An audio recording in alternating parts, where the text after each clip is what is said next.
plaisir pour moi de vous retrouver pour le compte de cette émission, amis fidèles téléspectateurs. Vous qui nous regardez de partout dans le monde entier, merci et bonne nuit. Surtout, Oyo, vous me sentez toujours dans le programme Nabisoya Boa Saoud.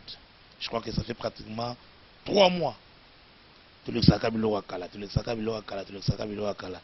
Et bah demande Nabino, bah message Nabino, des salis que ce qu'on de l'autre zonga, toujours par rapport à programme Nabisoya Boa Saoud ou Salarake. Ndeko tata, ndeko maman, ndeko mwana, jeune garçon dit donc tout baka être humain surtout amiye bandenga zalaka. Aye bandenga nzoto na fonctionnera à travers le programme na besoin Boa Saoud. Merci na bino surtout pour côté la de partout dans le monde entier. Cette émission est enregistrée depuis loin de la capitale angolaise mais diffusée na katia RDC, la télévision RTGA, la Télémonde. Donc rien à dire. Et puis merci aujourd'hui parce que c'est Christian Chibangou qui a fait la réalisation de cette émission. Alors, il a toujours été mon invité permanent, mais sauf que ça fait pratiquement 3 mois à Salakité, à Sakilibanamboka, toujours dans la recherche. Il y a l'autre bisiko, le la zongi, il faut te panzanteke, parce que bino bolinganteke. Il y a des belle baza malade. Parmi ces belle bomona bana podium, on a baza ko bela, ba ko télématé. Il y a un moment où on va comme funda kapa na biso. Bamise bele bozo mona bacha makelela basi na bama bafunda ke papa bosa l'effort ba artiste boza ko bela Dokotolo physiothérapeute Jean-Baptiste aza déjà na mboka yango leto na plaisir ya kosola naye physiothérapeute bonoit na bité ernin ba kolanda biso to baka bonoit botade ba bonoit ka bonoit papa jeune kanza otiki ngaka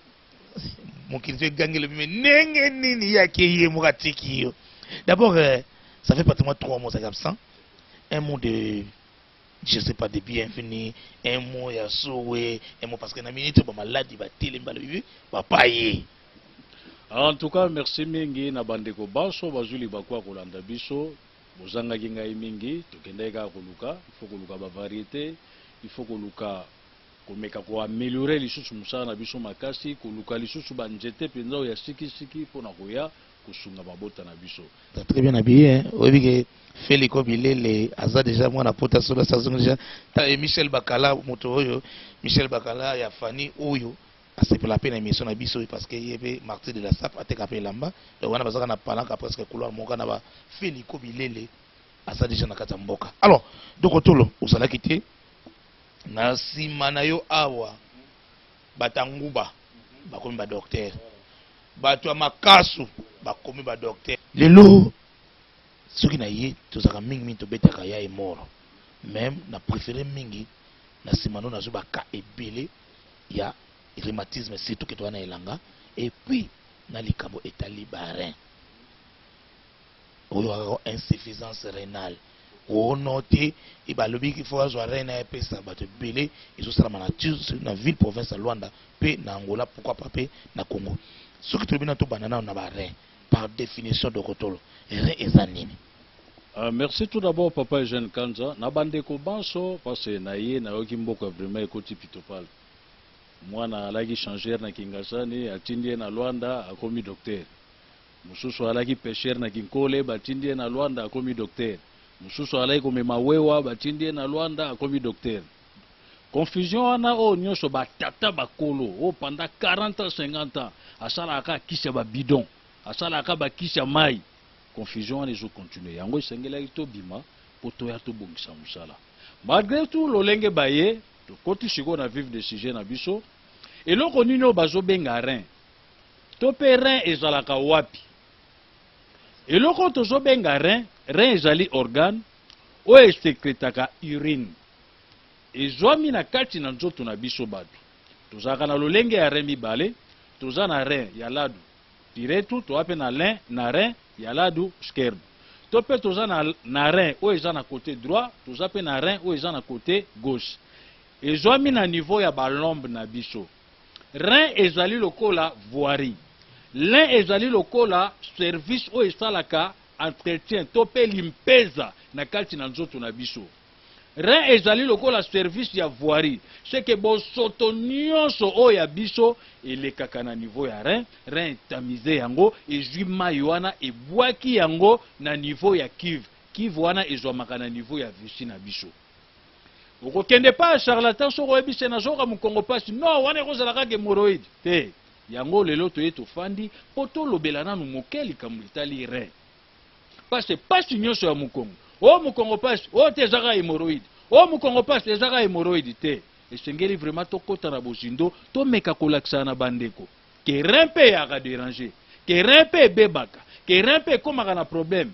Po bandeko bayeba te pasi oyo nazoyoka oyo eza maladie hémorroïdale te, pasi oyo nazoyoka oyo ekozala makambo oyo phytothérapeute toujours alobaki ekozala maladie ya rein. Voilà. Lelo yo tokoma ba douleur nyonso to nzoto tokoma contribuer en plus na ba hémorroïde. Est-ce que okoki expliquer biso ba signe ou bien ba manifestation nyonso motako sentir que note oyo nde na moni boye par rapport ya ndenge o définir biso tokoloba que note il se peut que ekozala nde rein maladie rénale lemtenge bandangai. Bon, merci mingi papa Eugène Kanza na motuna otuni nakobeka ko énumérer quelques symptômes oyo esalaka to pe ya ba maladie ya ba rein. To pe à partir ba symptômes wana ezosalo ba milembetelo wana ezosalo na nzoto ozoyeba te na sena komi na problème ya maladie ya rein. Soki obandi ko constater ba vomissement mingi wana kosanza, ça fait partie ya ba maladie ya rein. C'est que rein na yo ekomi déjà endommagé. Ozo sentir ba nausée, rein na yo ekomi endommagé.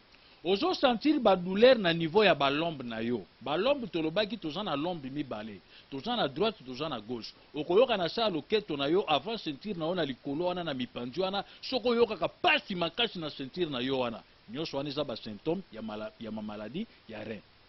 Soko ozo constater que oza na ba crampe mingi. Ba crampe na makolo, ba crampe na ba genou, ba crampe na loketo, ba crampe wana ezo déranger makasi. Tout ça, ça fait partie ya ba symptômes ya rein. Ozo sentir ba maux de tête à répéter, il faut faire très attention. Moutou passe, et si la raté, au melarabakis, mais moutou ane tika kayote. Il faut faire très attention, ça fait partie ya ba maladie ya rein. Ozo constater difficulté d'uriner. Osuba na we koma difficile. Ozana besoin kende ko suba, obimisa pena masuba, osala jet d'urine, po masubi bima la pression, mozo constater masuba so bima faible goutte, masuba so bima na lanterne, masuba so bima muke, oyoki posa masuba ke masuba so bima, mais na pratique bozo mona masuba ane so bima compte goutte. Attention, ça fait partie ya ba symptômes ya ma maladie ya rein. Ozo constater ke na keko suba, na zo suba mais ba makila mike zo bima. Keba, wana nyonso za nini? Ba symptômes ya maladie ya rein. Oso constater yo mobali bosangani na mwasi na yo olobi misa malome ya mobali o ya mai ya pembe mokomi ko constater na koma ko éjaculer makila na komi ko éjaculer mai moko ya solo o eza spermatozoïde te. Attention, ça fait partie ya ba symptômes ya ba maladie ya rein. Voilà. Ah, et donc kazi makambo yo na éviter surtout son donc edo donc kazi oui, que docteur, au troublenga moutou parce que ce qui est vrai, n'a pas message, n'a pas appel. Mingi, ça la plupart des symptômes au numéro, c'est tout n'a pas noko. C'est-à-dire, ils ont pas noko belé, c'est-à-dire, ata amélie 5 litres maï, mais pour asuba, on a difficulté. Au moins, vraiment, te. Donc, c'est-à-dire, il fait la pression. Et pas de pression dans la société. Alors, il y a peut-être des gens qui ont noté, bon, ils ont dit que ça a vessie, ils ont tout ça. Donc, ça fait pas. Alors, ce que tu as dit, docteur, pour vendre, est-ce que la maladie est causée par nini? Nini cause la maladie? Merci mingi papa Eugène Kanza. Et là, quand ils ont causé maladie à Barin, et là, quand ils ont les alimentations erronées. Babilialia, babiloko tozolia, basurgelé, babiloko tozolia, oyo mundele moko abosana kutu na ndenge tango atiaka ngo na frigo, abosana yango, mais babwaki yango na lisu, babwaki yango na nkunde, biso mbangu, lokola yo reva misuni, lokola yo reva vraiment te ngai kosa, ngai matabela, ngai poso ngulu. Les alimentations erronées, il faut faire très attention. Na bande konanga o baza na prison de ventre. o tozolo ba prison de ventre bato ba mabumu minene bato bana ba ventre bedona kozala na mabumu munene wana ezo koze biso problème ya mingi po soko landi bato mabumu minene mingi balelaka mu Congo balelaka balombe c'est que baza na problème na niveau ya bare na bango parce que tolobaki rein ezali organe o ezali ko sécréter urine na biso mais rein soko komi surchargé lokola ye pe papa wana aza na libumu munene elenge mobali aza na libumu munene matungolaka te asalaka lavage intestinal te na alimentation erronée na ye ekodéranger barin na ye ekodéranger comment parce que na kati na yo na salité ekobanda kobota basubstance toxique wana nde eyebaka koendommager barin na biso ndo moni symptôme oyo toti koloba ekobanda na yo oyokolaka mokongo page ye eza vraiment ventre bien bedonnant soko po alata même sapatu ya pamba c'est pratiquement impossible tout ça eza nini ozolukela barin na yo problème c'est que sengeli omona biso toya tosala lavage intestinal topesa yo traitement oyo ya kosala nanu dégraissement po soko balin ekomi vraiment normal bapassoire wana ekomi normal nzoto ekowala malamu mais soko libumu na yo eza surchargé barin eza surchargé moyen esala mosala nango ya lisu moyen esala mosala nango ya voirie ya kotamize masuba na yo ekozala te vous aurez toujours des difficultés. Christian, tu vois, c'est-à-dire mutu vraiment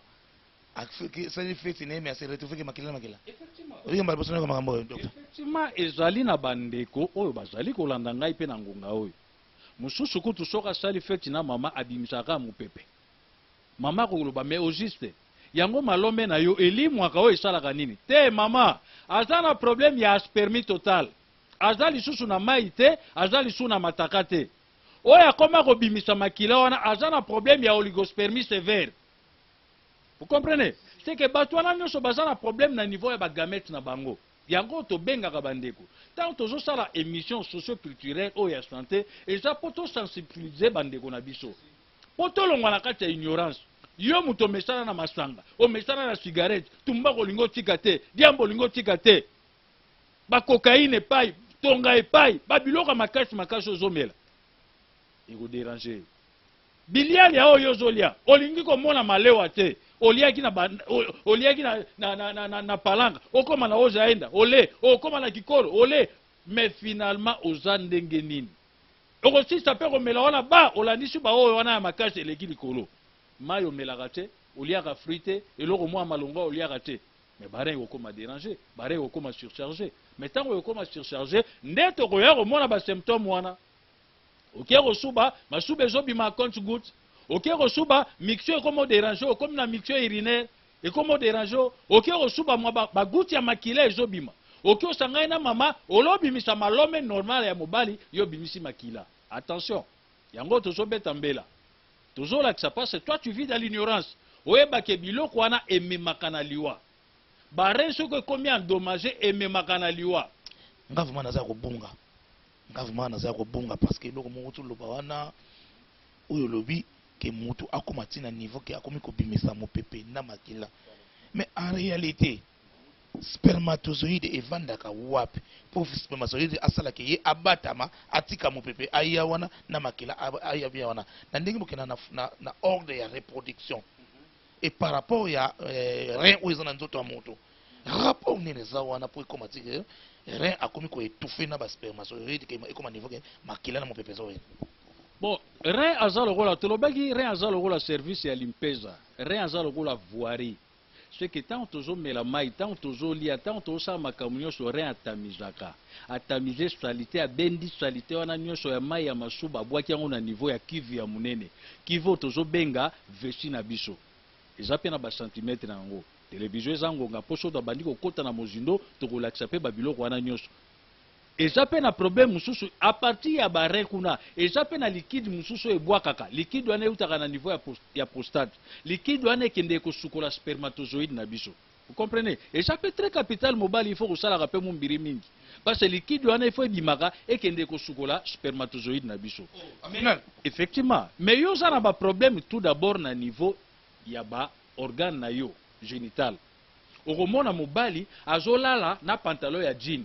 Mobali azolala na sous-vêtement na kati. Mobali alali na sous-vêtement, azui sous pantalon à jean alati o malili. Mais vous oubliez que les testicules ont besoin de respirer.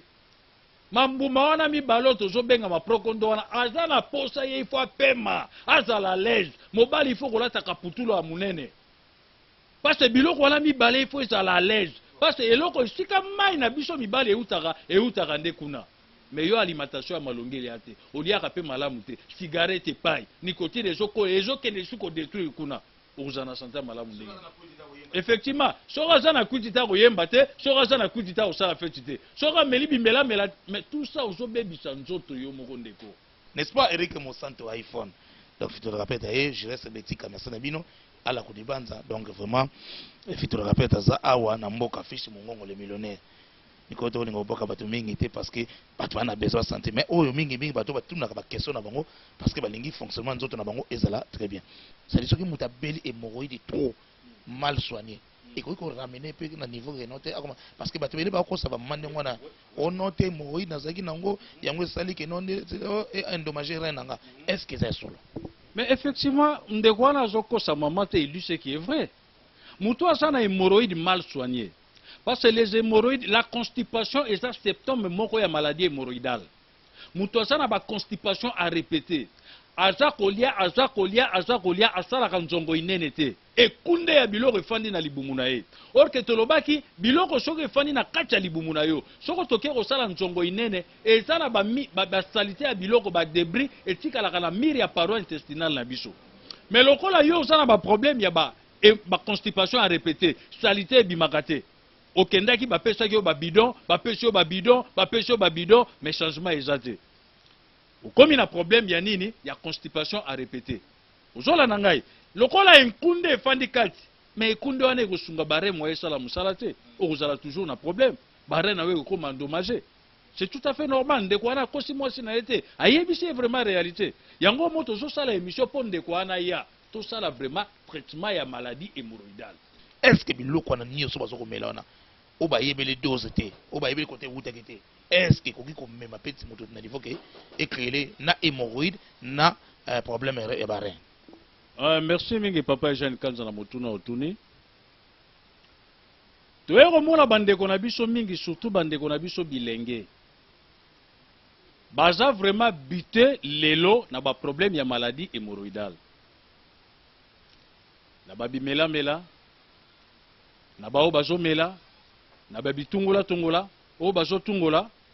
Comment se fait-il basali kisho babengi Viagra basali kisho bazobenga o kombo yo yebi Kifaro mais soko tangi na notice na yango balobi kisho wana eza approprié ya ba vieux homme ya ba 90 ans nde akoki komela yango nde akoki ko utiliser yango mais toi tu n'as même pas 22 ans tu n'as même pas 25 ans comment tu peux utiliser ça?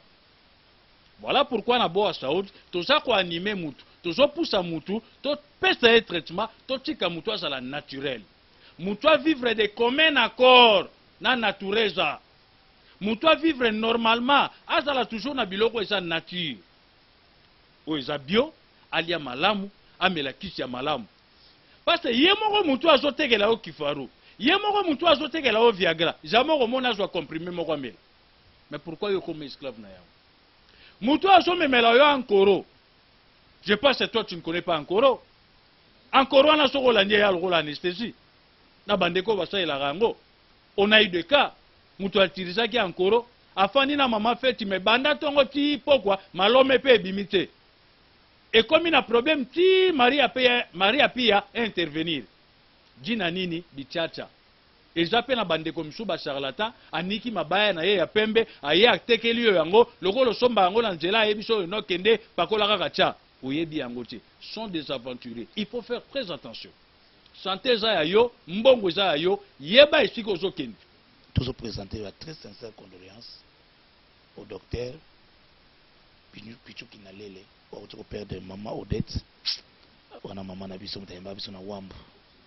Le beau comme maman a vu aujourd'hui, elle n'est plus. Donc, personnellement, je ne sais pas un petit mot. On a joué Bissandego, pasteur, Zala Makasi, Alagi Mwana Nzambe, Yemoga Pesaki, Yemoga Zumwana, Yemoga Lobiba Amnion Seza Angai. Soro Likambo, comme Binobo Misaka Angai. Il faut avoir toujours du courage. Voilà. Il faut avoir toujours du courage. Donc, vraiment, le pasteur, donc, docteur Pichu Kinalele, au Père Lekaka, même ce que docteur Azate, donc autant qu'on perd des mois c'est ne peut bolande et puis na émission na biso donc tout ça na bango na wambo donc biso kaka centre d'abord Saoudi to bikaka paix à son âme donc courage tout ça et longo. Alors merci de m'avoir surtout beaucoup comme la biso beaucoup soutenir biso de tout temps beaucoup na partout donc surtout base de Sanator donc les changeurs TK va changer on a nion surtout Sanator ma fanatique émission oyo donc TK China Rambo Galvani Ndongala donc bino nion surtout wana et puis donc Tobo Sanapeti puis na biso Aisha Kobi merci et papa Etienne Tanfoulé donc il est pour la émission oyo donc Tanfoulé Digest en business merci parce que c'est parmi bato oyo vraiment bazo encourager biso pour la émission donc côté le troisième partie émission na biso ezali tout ça na elanga bato ebele bakomi kobanga kosimba mai de peur que maladie moko et dérangeaka bato oto bengi na kombo ya rhumatisme oko expliquer biso ngo eza nini et pourquoi pe kaka et se manifestaka na elanga. Bon, merci mingi papa Eugène Kanza. Tokomekana ko beta sete muke na o etali rhumatisme.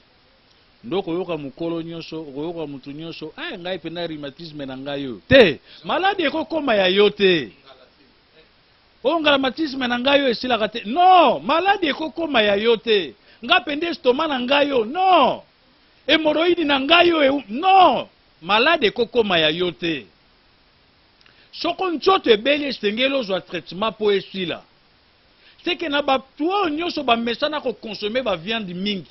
Bato balinga misuni mingi nde balaka bitela ba maladie wana, ba maladie articulaire, oto bengi rhumatisme.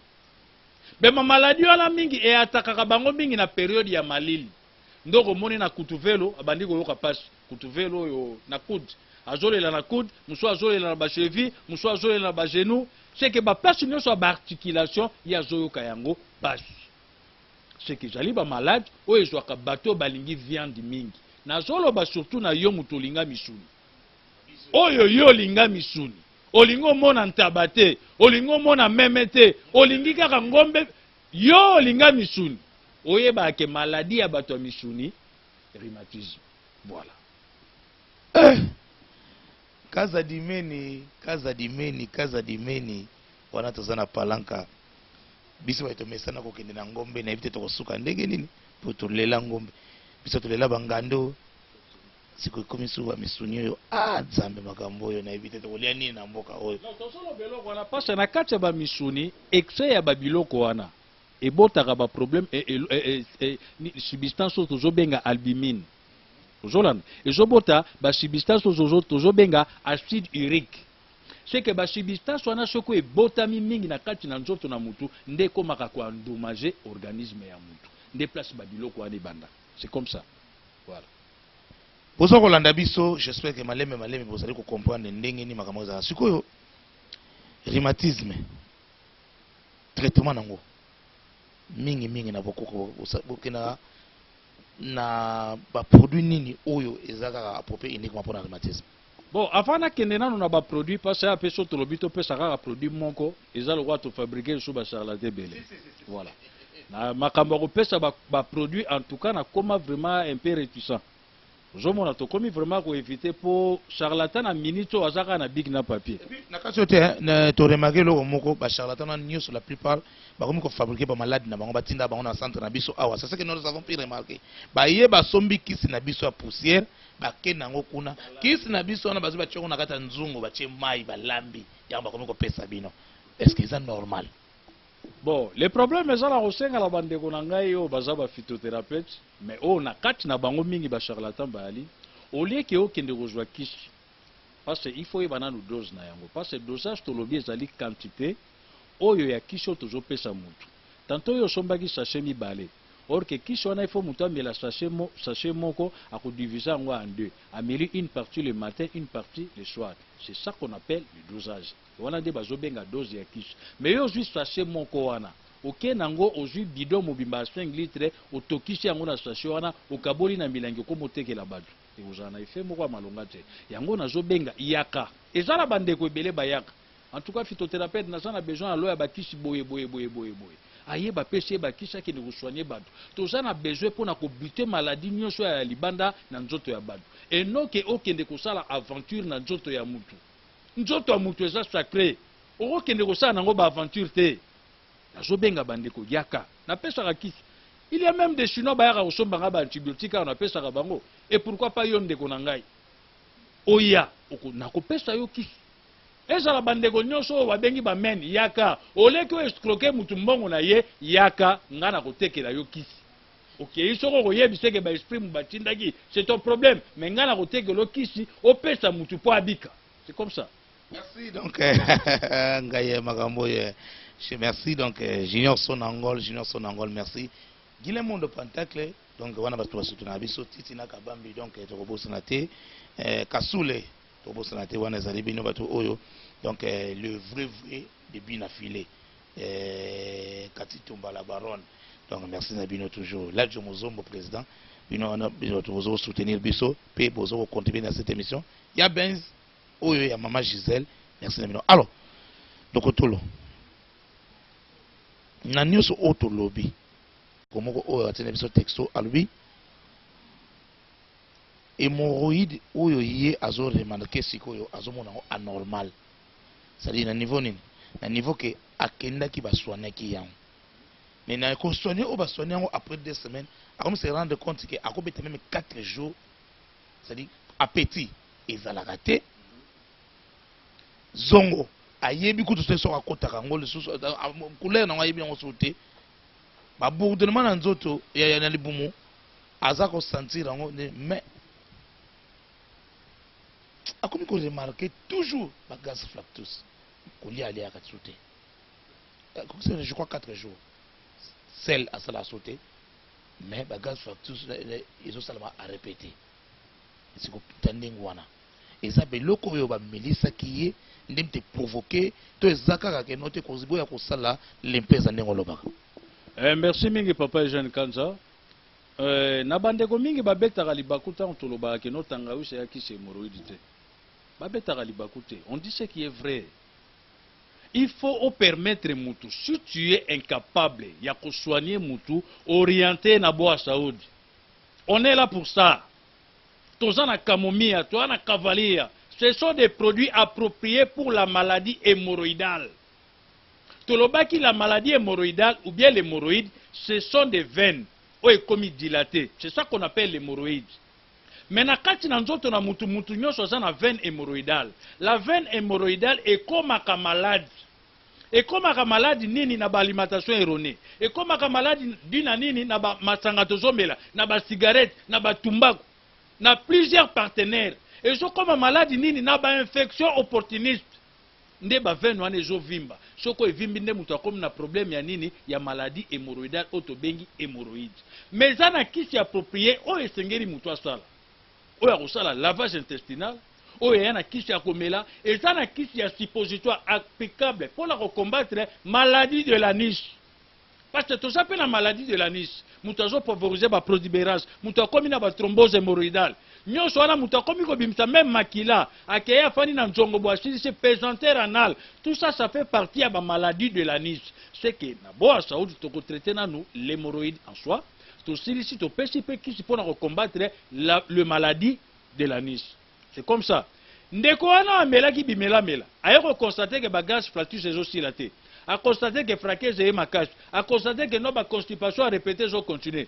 Et stika okendaki bapesaki yo kisi hémorroïde te, basalisaki yo traitement hémorroïde te, bapesaki yo ka babidon ya 1 litre demi, 1 litre demi, ndenge tata wana apesaka babidon, mais babidon esali yo eloko moko te, parce que na kati ya bidon kisi ese fermentaka, kisi epolaka, aza na nzungu ya munene, kaka na meme nzungu wana mutu soka ye, oh nani, makengo, zwa bidon, tiela ye kisi kuna, kaka na même kisi wana nde bazo traiter bato ya myome, bazo traiter bato ya kyste, bazo traiter bato ya hémorroïde, bato ya diabète, kaka le même produit.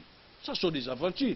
Mais ce qu'on y a na boa saoudi, okokuta kisi approprié ya maladie hémorroïdale. Dans 2 jours temps obandi ko sala cristal na yo, obandi ko sala purge na yo, je pense que yo moko ko admirer. Na première purge yo ya premier jour yo moko ko cha. Vous n'allez pas croire que non biloko ebimi na nzoto na yo et fanda apena na nzoto na yo. Ozo favoriser ba forêt, ozo favoriser ba légion, ya ba nyama, ya ba nzete, o efa na kati ya libumu na yo, yaka la boa saoudi, vous allez admirer. Voilà. Vous allez admirer, merci au phytothérapeute Jean-Baptiste. Donc, le réalisateur me fait signe vraiment que nous avons débordé. Donc, et l'engi karaboye. Parce qu'on a une émission, karaboye. Merci de m'avoir beaucoup à la vision des partenaires du monde entier. Vous avez choisi ce programme pas maté parce que c'est qui est vrai, dans le témoignage aujourd'hui. Ce qui est mission, il n'y a pas apporter rien dans la vie de Bino. Il y a le centre de Dakate.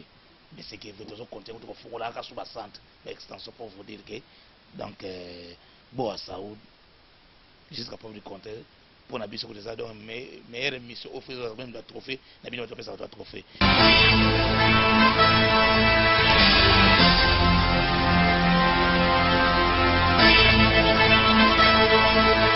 Expliquer parce que ça va nous passer un peu produit mais peut-être ba koka utilisation na ngote ya ona otika na yo moko expliquer biso produit moko ngana osimila ko ka micro na ebite to sala ngo oui mais attends to bandana ngona ya mbonga zo expliquer biso kisi oyo na la sayali hémorrhacine SR hémorrhacine SR ezali pona hémorroïde ezali to yana deux sortes ya hémorroïde externe et hémorroïde interne oyo souvent bato batilisanga pona hémorroïde interne tokir nango vraiment mutu fasala longo eza 5 ce qu'on est ça avantage nango bakisi na bino na moni eza bien fermé et puis donc mutango azozango yemo azomona quand même pour to tambole pe to tambole to ke ba place mususu kisi balakisaka te balakisaka te to yebite pona ne ezaka ni nango donc ba mo ba yebi makamoni basala na to continue ba question ba na shikwanza tsatwa na shikwanza to no timbela bango tina bazango ya mais biso komi ma tato tina bokali wana te mais to tina chasser o ya propre ya bien opo emballage bien. Yami balé to la satan ozo mela pe kiswana ozana ki droit ko mela kisami balé oyo eza hémorrhacine orale. Hémorrhacine orale ezali tant yo tongola pe ozo mela. To la sa oyo. To la sa susu. Ici a mife. Mife mutunyo so yali na problème ya hémorroïde. Tant dans hémorroïde interne et externe, il faut utiliser pe mife eza pour na infection. Pour état zana hémorroïde externe eza robimata mukete bi munene mais na doit pour ça la qui c'est infection pour déjà tant eza libanda eza infecté ana doit pour ça la qui c'est infection ta muke face à l'élan ya yango to lobi troisième qui sinde ezali nde oyo pour na kosalela tozo kene susu na produit na biso ya mine produit ya mine oyo ali antidor ezali oyo mutu so a peine ba douleur a kosalela ngo problème nous c'est tali que ya douleur tala makolo tala mukongo tani akoito osalela ngo toza antidor oyo ezo sala pe permettre nous te pesa konongono ya toza pe na produit ya ovule ezali pona problème ya basi nzoto kofungama eza na problème ya via aberta oyo ezali ke nzoto ezo tungisama partie ya col na eza tamsuya col basi msuya kotengama col eza bouché ni ana droit ya kosalela ovule oyo ya esokolaka pe bendaka ebongisaka nzoto ya basi ya toza na ovule pe oyo ali koséché ezokanga nzoto ya mwana mwasi pe ezali ya toza basalelaka ba permanganate wala basalelaka bakibi imagine ndenge bamesanisa bango pa ba charlatan oyo eza mpona banduta ezali mpona babouton donc produit yango nde ya kosalela bamama oyo bazoluka yango nde yango wana nde bazoluka toza nango awa déjà donc bamama produit mais ese eyaki déjà ekomaki na nzela na centre produit ya nduta yango yo osombi yo moko tolakisi soki ndenge koutilize na ndako esili tokepakolo mpona nini bo mobali na zabi yo moko maboko ezali okosala yo moko eza ndenge wana merci à toi Jansi Jaguar yo moko yoki wana komi makambo mosusu ke yo pakola mutu kia ya sombikisa pomade kopakola nzoto okende pakola yebani ndenge fina te banda kofina oyo simba boye esala boye te nakofina mwasi ya libumu nakotala ye mosu ekole nakotala ye libumu ta mosu ekomi yomi ya solo mere kende kotala mosu aboyi nde kokota ikographie nakosimba ye libumu mpo akende kota ikographie namoni mabi te wana mpenza yomibi ya kise kota nakotala osimba libumu mpo na bona nakosimba te ke nasimba kaka boye ta mwana mobali talisa te loko nisa kosimba te elo soza simba te mama to changer po na bai na loba na ngate ndingi te na loba boye lobi baleki bakayebisa la emission bafingi to so moni mutazo wela mbango keno finga seke likambona ayebi po anini azofinga mikolo biso tozotambola na avec preuve la po osanaka ya kodiscuter lakisa nde bato biloko yo osalelaka alors mama tozwa so produit mosusu ba spermatozoïde mpona mibali produit oyo ma eza fin poto yambaka bango oyo auti pa mundele bapesi bakisi asaleli yango mais esimbi yango te mais biso oyo simbaka mutula osalela ngo landaka principe otokopesa o soko landika principe pe ko simba et matala banini ba sperme toza pe na kiste ya problème ya myostale oyo eza mpona bamiome tobengi yango myostale donc moto aza na problème ya miome aza na droit kosalela kisi oyo après kosalela yango azwi kisi nango oyo ya lavage mpe azosalela yango ya toza pe na cristal ezali mpona bakiste ya oyo nyonso akosalela kisi oyo ezosimba. Alors tout ce que on a pour ça parce que c'est qui est vrai bateau musu bavandi wana musane ko copier asa bendi déjà donc téléphone check toza bateau te to fabriquer to yé mutu mo yé na centre majoko ye okuti bo mais oye baka bakisi ba opesa yo soko landika logique ya kisi ne ba olakisa yo okozwa guérison. Adresse na bino à centre aussi pour ça combien d'années? Ah date ça déjà 4 ans. C'est quoi raisonner que 4 ans basala kaka ah. Il y a adresse na biso eza na Kapolo Doge. Donc commune na Kapolo Doge. La sanator. Nde a partir sanator ko za transporter bakita kosi. Soki omoni ke oyebino kimbango. Okiti na kimbango na entrada Kapolo Doge obengi biso. So utinzela Golf Doge. Okoyela nzela Golf Doge tina kimbango. Na kimbango komi pe na entrada Kapolo Doge obengi biso. So obengi biso to ko Dijon ndenge koyela toyaka pembeni. Donc ça va musika te na olobaka mingi na ba client oyo nyonso bazoya sika na biso awa na ba oyo na ba komate na pesi bino vraiment merci ndenge bolanda biso mais boye ba ete ndenge toza boye ba oyo nyonso bazwa traitement awa bazobika mais soko moni ke tamso zwa ki traitement okomaki bien te linga ko zongaka po tuna biso po na ni na bika kite peut-être utiliser ki bien te peut-être respect utiliser bien te ou bien ndenge ni osaila kisi yango tokoyeba kolandela o bien tina suka toyeba mama ke tina nini obika kite so obika te na joki ma traitement tina suka na sisaki madame sa sisaki bien to mba ke oui otisaki bien so tokoyeba tina ni oyo bikite po toyeba ko comprendre toyeba ni tokosala so ko tinda to kota tokosaki yota to sasaki to examen moko boyete tokotinda te na examen moko po toyeba vandi nango esaki ke yo bikate yango vona singi bino va merci na ndenge bolanda biso ciao.